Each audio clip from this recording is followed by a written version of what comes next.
الحمد لله الحمد لله وكفى وسلام على عباده الذين اصطفى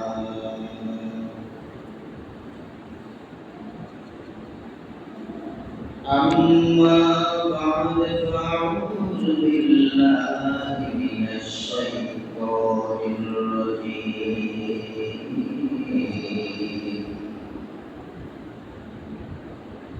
بسم الله الرحمن الرحيم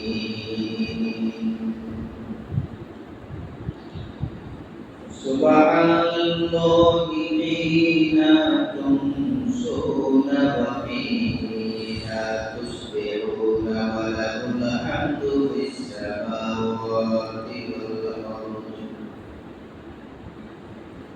السماوات والأرض وعشيا وحين تظهرون صدق الله العظيم وصدق رسوله النبي الكريم وعن ابي هريره رضي الله تعالى عنه قال رسول الله صلى الله عليه وسلم إن أمتي يدعون يوم القيامة غرا محجلين من آثار الوجوه أو كما قال عليه الصلاة والسلام وقال تعالى في شان حبيبه إن الله وملائكته يصلون على النبي يا أيها الذين آمنوا صلوا عليه وسلموا تسليما اللهم صل على محمد النبي الأمي وعلى آله وأصحابه وبارك وسلموا تسليما كثيرا الحمد لله মহান রব্বুল আলামিনের দরবারে অসংখ্য শুকরিয়া যে মহান আল্লাহ তাআলা আমাদেরকে সকলের আদায়ে মসজিদে আসার এবং বসার সুযোগ এবং তৌফিক দান করেছেন এই জন্য মহান আল্লাহ রব্বুল আলামিনের দরবারে আমরা সকলে বলি আলহামদুলিল্লাহ এবং লক্ষ কোটি দরুদ সালাম মুহাম্মদুর রাসূলুল্লাহ সাল্লাল্লাহু আলাইহি ওয়াসাল্লামের উপর করি সাল্লাল্লাহু আলাইহি ওয়াসাল্লাম সাল্লাল্লাহু আলাইহি ওয়াসাল্লাম সাল্লাল্লাহু আলাইহি ওয়াসাল্লাম সম্মানিত দিনী ভাইরা গত সপ্তাহে কথা হয়েছিল যে রাসূল সাল্লাল্লাহু আলাইহি ওয়াসাল্লাম এক পুরস্কারের পাশে দিয়ে যাচ্ছিলেন এমন অবস্থায় তিনি লক্ষ্য করলেন যে দুইটি পাশাপাশি কবরের ভিতরে আযাব হচ্ছে। তারপর রাসূল সাল্লাল্লাহু আলাইহি ওয়াসাল্লাম তার হাত মোবারক মাধ্যমে খেজুরের গাছের একটা ডাল ছিঁড়ছেন, সে দুই কবরের পাশে এটা বসিয়ে দিয়েছেন। তো সাহাবীদের ভিতরে একজন সাহাবীর নাম ছিল মুআজ রাদিয়াল্লাহু তাআলা। উনি খুব প্রসিদ্ধ একজন ব্যক্তি এবং ব্যক্তিত্ব। আল্লাহ রাব্বুল আলামিনের হাবিব মুহাম্মদুর রাসূলুল্লাহ সাল্লাল্লাহু আলাইহি ওয়াসাল্লাম তিনার জানাজার নামাজে শরীক হয়েছেন। সাহাবায়ে কেরাম রাদিয়াল্লাহু তাআলা আনহুম আজমাইন সকলে মুআজ রাদিয়াল্লাহু তাআলা আনহু জানাজায় গিয়ে উপস্থিত হয়েছেন। ইতিমধ্যে দেখলেন যে মুহাম্মদুর রাসূলুল্লাহ সাল্লাল্লাহু আলাইহি ওয়াসাল্লাম তিনি তিনার দুই পায়ে বিদ্যাঙ্গুর উপর ভর দিয়া তিনি জানাজার নামাজ পড়ার জন্য সম্মুখে আছেন। অর্থাৎ যেটা আপনারা বলেন যে উঠে আনা সুরা খাওয়া দেয়া বিদ্যাঙ্গুরের মাথার উপর ভর করে তিনি জানাজার নামাজ পড়ানোর জন্য তিনি প্রস্তুতি নিচ্ছেন। জানাজার নামাজ শেষ করার পরে রাসূল আকরাম সাল্লাল্লাহু আলাইহি ওয়াসাল্লাম সাহাবায়ে কেরাম তিনাকে জিজ্ঞাসা করলেন, ইয়া রাসূলুল্লাহ, স্বাভাবিকভাবে যেটা হাঁটা একটা চলা সেভাবে যে আপনি হাঁটলেন না, চলে আসলেন না, আজকের হাঁটাটা একটা ব্যতিক্রমী হাঁটা হাঁটলেন, পুরো পাওয়ার উপর বর্ণা দিয়া শুধু আঙ্গুলের মাথার উপরে বর দিয়ে আপনি কেন আসলেন, কি হয়েছে? রাসূল আকরাম সাল্লাল্লাহু আলাইহি ওয়াসাল্লাম বললেন যে মুআয রাদিয়াল্লাহু তাআলা আনহুকে আল্লাহ আমি কবুল করছেন যে তিনার জানাজার নামাজের ভিতরে মানুষের পাশাপাশি 1,20,000 আপনার ফেরেশতা তিনার জানাজার নামাজে শরীক হয়েছে। সুবহানাল্লাহ। কত বড় আল্লাহ তাআলা প্রিয় বান্দা হয়ে একজন বান্দা যখন জানাজার নামাজ পড়ে সেখানে স্বয়ং আল্লাহ রাব্বুল আলামিন 1,20,000 ফেরেশতা তিনার জানাজার নামাজে অংশগ্রহণ করার জন্য আল্লাহ তাআলা নিয়োজিত করেছেন। কি পরিমাণ আল্লাহ তাআলার সাথে মহব্বত ছিল চিন্তা করেন। তো রাসূল সাল্লাল্লাহু আলাইহি ওয়াসাল্লাম বলতেছে যে আমি ফেরেশতাদের এত বিরানি যেমন পাওনি আবার তাদের শরীরে লেগে যায়, আবার বেয়াদবি হয়, এই জন্য আমি নিজকে খুব সংযত করিয়া নিজের খুব বোঝাইয়া আস্তে আস্তে আমি সমুদ্র থেকে অগ্রসর করছি। সেই মুআয রাদিয়াল্লাহু তাআলা জানাজার নামাজ শেষ করার পরে তিনাকে কবরস্থ করার পরে রাসূল সাল্লাল্লাহু আলাইহি ওয়াসাল্লাম তিনার কবরের পাশে দাঁড়িয়ে আছেন। এভাবে স্বাভাবিকভাবে নিয়ম দিতেন যে আপনি যখন কোন মুসলমানকে আপনি চাইছে নারী হোক চাইছে পুরুষ হোক তাকে যখন কবরস্থ করবেন খুব জলদি খুব তাড়াতাড়ি এটা চলে যাওয়া, কারণ ইতিমধ্যে ফেরেশতারা এসে তাকে প্রশ্নের সম্মুখীন করবে। রাসূল সাল্লাল্লাহু আলাইহি ওয়াসাল্লামের হাদিস যে কিছু কিছু কাজ খুব দ্রুত গতিতে করা, তার মধ্যে হইতে একটা হচ্ছে মানুষ যখন মারা যাবে তাকে খুব ইমিডিয়েটলি তাড়াতাড়ি তাকে কবরস্থ করা, তাকে কবরে দিয়ে দেওয়া। মুহাম্মদ রাসূলুল্লাহ সাল্লাল্লাহু আলাইহি ওয়াসাল্লাম মুআয রাদিয়াল্লাহু তাআলা আনহুকে কবরস্থ করার পরে সবাই যখন চলে যাচ্ছেন তিনি দাঁড়িয়ে আছেন। দূর থেকে সাহাবায়ে কেরাম অন্যান্য সাহাবী যারা তারা লক্ষ্য করলেন যে মুআয রাদিয়াল্লাহু তাআলা আনহুর কবরের পাশে এখনো পর্যন্ত মুহাম্মদ রাসূলুল্লাহ সাল্লাল্লাহু আলাইহি ওয়াসাল্লাম দাঁড়িয়ে আছেন, অথচ তিনি তো বলছেন যে লাশকে কবরস্থ করার পর খুব দ্রুত গতিতে একটা জায়গা চলে যাবে। রাসূল আকরাম সাল্লাল্লাহু আলাইহি ওয়াসাল্লাম দীর্ঘক্ষণ দাঁড়িয়ে আছেন। অন্যান্য সাহাবীরা রাসূল সাল্লাল্লাহু আলাইহি ওয়াসাল্লাম কাছে জিজ্ঞাসা করলেন, চলেন তারা বলছেন।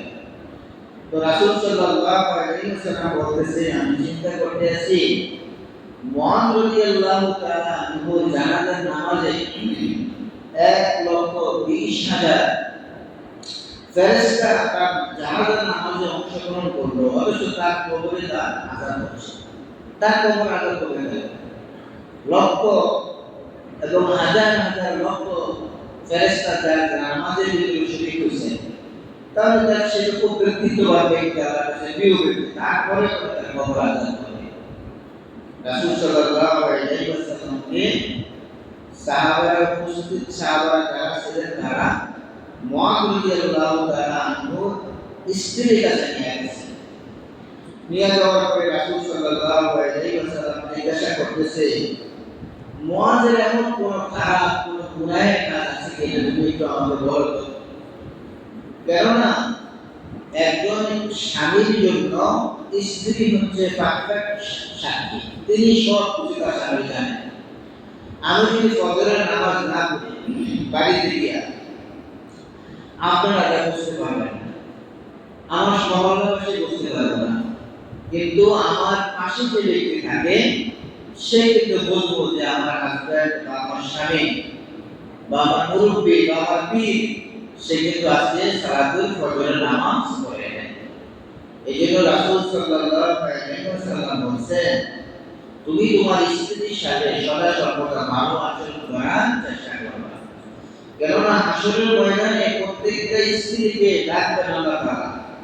ডাকার পরে জিজ্ঞাসা করবেন যে বলেন তো আপনার স্বামী আপনার নিকটে আপনার কাছে কেমন ছিল? সে কি আপনার কাছে ভালো ছিল না আপনার কাছে মন্দ ছিল? এই জন্য রাসূল সাল্লাল্লাহু আলাইহি ওয়াসাল্লাম বলেছেন, তুমি তোমার প্রিয়তমার সাথে, তুমি তোমার সঙ্গীর সাথে সদা সর্বদা ভালো আচরণ, ভালো কথাবার্তা, ভালো আচরণ দিয়ে তার মন সবসময় জুড়ে রাখবে।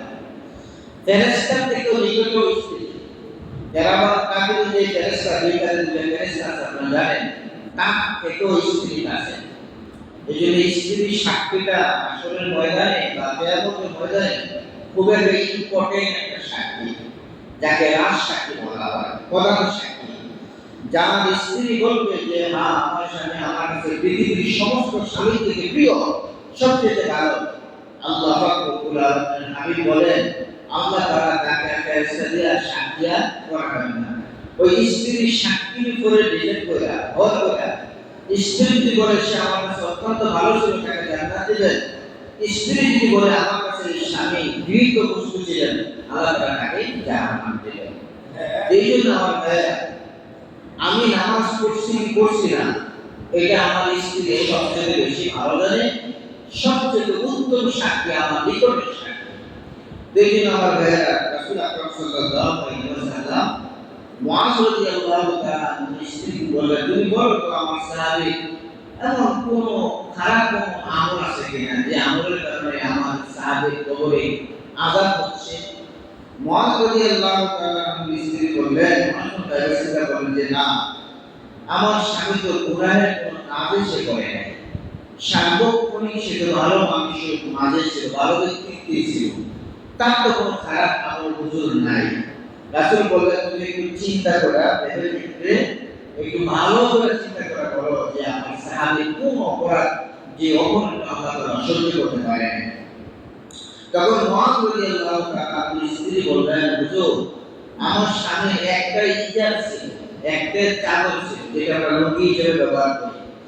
আমার স্বামী এত গরিব ছিলেন যে সে একটা চাদর কিনতে, আবার এটা কিনতে আবার আপনার ওই যে আপনার গরু ভেড়া এইগুলোকে তিনি রাখার দায়িত্ব পালন করতেন। হয়তো বা হতে পারে কোনো ছাগলের পর্সা বা কোনো উটের পর্সা বা কোনো গরুর পর্সা আমার স্বামীর কাপড়ের ভিতরে লাগছে, আর এই কাপড় পরিহিত অবস্থায় সে নামাজ পড়ছে, এই একটা ভুল যদি হইতে পারে, আমার একটা আন্দাজ, আমার একটা ধারণা, এই ভুলের কারণে হয়তো বা আমার স্বামীর সাথে আল্লাহ তাআলা ভালো ব্যবহার করতেছেন।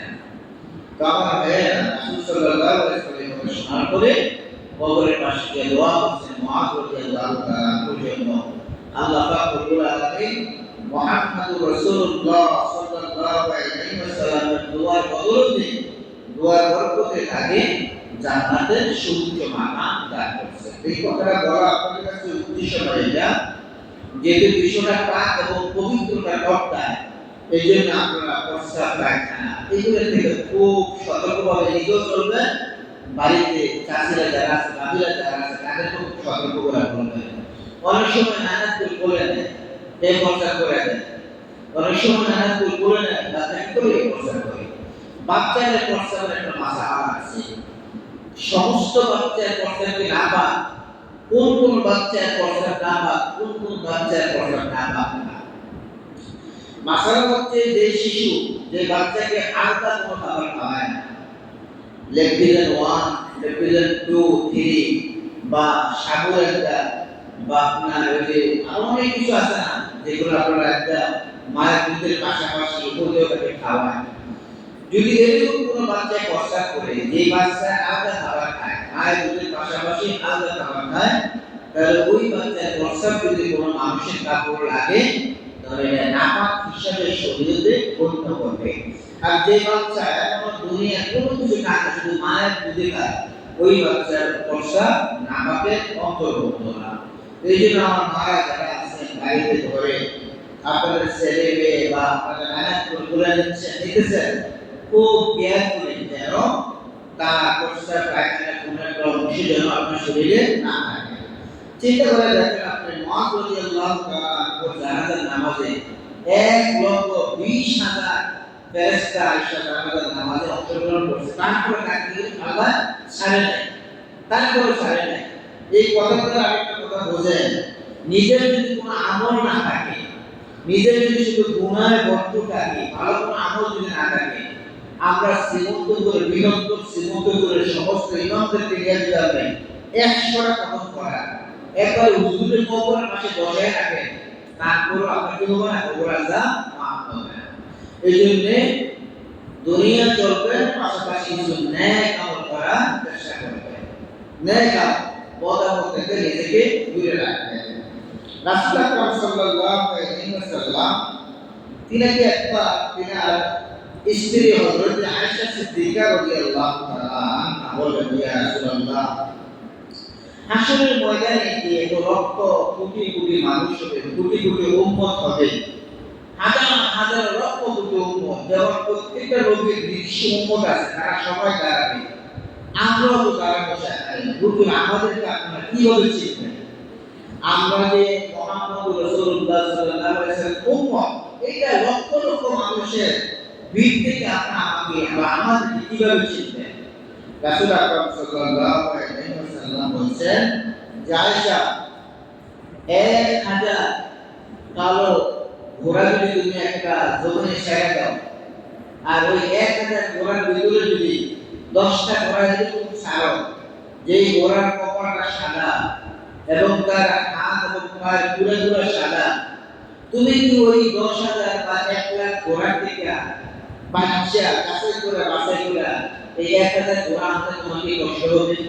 যেই ঘোড়াগুলোর কপালটা সাদা থাকবে, যেই ঘোড়ার পাও পুরাটা সাদা থাকবে, যেই ঘোড়ার লেজের পশমগুলো সাদা থাকবে, এরকম 100 ঘোড়া যদি আমি 10,000 আর 1,000 আর 1,00,000 ঘোড়ার মাঝে ছেড়ে দিই, তুমি এই 100 ঘোড়া বাচ্চা আনতে তোমার কোনো বড় কষ্ট হবে কিনা? হযরত আয়েশা সিদ্দিকা রাদিয়াল্লাহু তাআলা আনহা বলেন, ইয়া আল্লাহ, 1 লক্ষ না 1 কোটি কালো ঘোড়ার মাঝে যদি আপনি 100 এরকম শান্ত ঘোড়া ছাড়েন, আমি আশা এগুলো বাচ্চা আনতে আমার কোনো কষ্টই হবে না।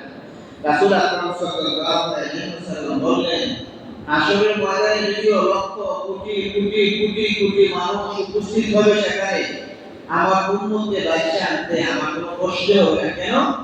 আমার উম্মত যে দুনিয়ায় নামাজ পড়ছে, আমার উম্মত যে দুনিয়ায় বেশি বেশি করে ওযু করছে, তার ওযুর অঙ্গ প্রত্যঙ্গগুলা এরকম সাদা ঘোড়ার পায়ের মতো জিক জিক জিক জিক করবে, আমি দেখতে বুঝতে পারবো না আমার উম্মত, আমি ওইখান থেকে তাকে না। তো এটা যে মকুল বললাম, এটার পক্ষে একটা হাদিস লাগবে না, আমি তো বাংলায় বললাম। রাসূল আকরাম সাল্লাল্লাহু আলাইহি ওয়াসাল্লামের সাহাবী হযরত আবু হুরায়রা রাদিয়াল্লাহু তাআলা আনহু বলেন যে রাসূল সাল্লাল্লাহু আলাইহি ওয়াসাল্লাম বলেছেন, ইন্না উম্মতি ইউদআউনা ইয়াওমাল কিয়ামাতি গুররাম মুআজ্জালিনা মিন আসারিল ওযু। ওযু মানে ওযু, আসার মানে নিদর্শন। আমার উম্মত যে দুনিয়াতে ওযু করছে বারবার, এই ওযুর অঙ্গ প্রত্যঙ্গগুলা পূর্ণিমার চাঁদের মতো জিক জিক জিক জিক জিক জিক করবে। আসরের ময়দানে হাজার লক্ষ কোটি উম্মতের মাঝখান থেকে আমি মুহাম্মদুর রাসূলুল্লাহ সাল্লাল্লাহু আলাইহি ওয়াসাল্লাম উম্মতকে আমি খুব সুন্দরভাবে ওখান থেকে নিয়ে আসা আমি জান্নাতে চলে যেতে পারবো। তো আমার ভাইয়েরা বা পর্দার অন্তরে দাঁড়িয়ে করে যে সমস্ত আমার মা বোনেরা আছেন, বেশি বেশি করে ওযু করা, বেশি বেশি করে নামাজ পড়া। আবার অন্যান্য আরেক হাদিসের ভিতরে আছে যে আমার উম্মত যে আল্লাহর কুদরতের পায়ে যে সাজদা দেবে, তার কপালটা দেখলে বুঝে যাবে যে সেটা আমারই উম্মত, আমারই সন্তান, আমারই উম্মত। এই জন্য আমার ভাইয়েরা বেশি বেশি করে আপনারা ওযু করবেন, পবিত্রতা রাখবেন শরীরটা। দেখেন, ফরজ নামাজ আদায় করার ক্ষেত্রে ওযু করা ফরজ, এবং ইবাদত সম্পর্কীয় যত ওযু আছে সেটা ফরজ। যেমন আপনি নামাজ পড়বেন সেটা ফরজ, আপনার জানাজার নামাজে এতেম করবেন সেটা ফরজ, ঈদের নামাজ পড়বেন সেখানে অপবিত্রতা থাকতে পারবেন না। তো আরেকটা ওযু আছে যেটা সার্বক্ষণিক মানুষের ওযুতে থাকে, ধরেন ওই ওযুটা হলো মুস্তাহাব। আর রাসূল সাল্লাল্লাহু আলাইহি ওয়াসাল্লাম বলেছেন আমার উম্মত যারা সব সময় ওযু অবস্থায় থাকে, পবিত্র অবস্থায় থাকে, তাদের মৃত্যুটা হবে শহীদি মৃত্যুর মতো, শহীদ মতো হবে। এই জন্য আমার ভাইয়েরা যারা আমার সামনে আছেন বা পর্দার আমার মাহবুবের যারা আছেন, নামাজ পড়েন সে না পড়েন, আপনি সার্বক্ষণিক নিজকে পবিত্র রাখার চেষ্টা করবেন। একটা লজ্জার ব্যাপার, অনেক মারা বোনেরা এরকম আছে গোসল ফরজ হওয়ার পরেও 9টা বাজে 10টা বাজে কি করে গোসল করে, অথচ তার গোসল ফরজ হচ্ছে রাতের বেলায়, আর সে শেষ করতেছে কোন জায়গায়? আজ 9টা বাজে 10টা বাজে। রাসূল সাল্লাল্লাহু আলাইহি ওয়াসাল্লাম তিনি যখন তিনার স্ত্রীর সাথে একসাথে সময় কাটাতেন, ওই ব্যক্তি আয়েশা তিনি কি করতেন? আপনার শরীর পরিষ্কার পরিচ্ছন্নতা করে নিতেন। আর এমন যদি কনকনে শীত হয় যে একটু সম্ভবে না বা একেবারে সম্ভবের বাইরে, তাহলে আপনি ওই সময় থেকে নিয়ে ফজরের আযান আগ পর্যন্ত কায়েম করে আপনি থাকতে হবে। কায়েম অবস্থায় আপনাকে থাকতে হবে, শরীর যেন অপবিত্র না হয়। কেন? অপবিত্র অবস্থায় যতদিন আপনি থাকবেন ততক্ষণ আপনার পাশে কোনো ফেরেশতা আসবে না, রহমতের ফেরেশতা, বরকতের ফেরেশতা আসবে না। অনেক সময় আমাদের মাবুনদের যে মাসে যে একটা শরীরে অসুস্থতা হয়, এই যে আপনার মাসিক যেটাকে বলা হয়, অনেক সময় দেখা যায় এই মহিলাকে দেখলে বোঝা যায় যে সে অসুস্থ। না, রাসূল সাল্লাল্লাহু আলাইহি ওয়াসাল্লাম নিষেধ করেছেন যে না, আপনি অসুস্থ হইলেও এমন একটা ভাব নিয়ে আপনি থাকবেন যে মানুষ এটা বুঝতে না পারে, আপনার দুর্বলতা যেন বুঝতে না পারে।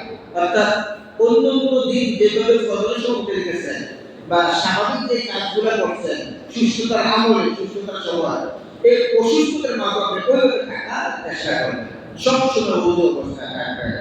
আপনি যদি সবসময় ওযু অবস্থায় থাকেন তাহলে কি লাভ হবে?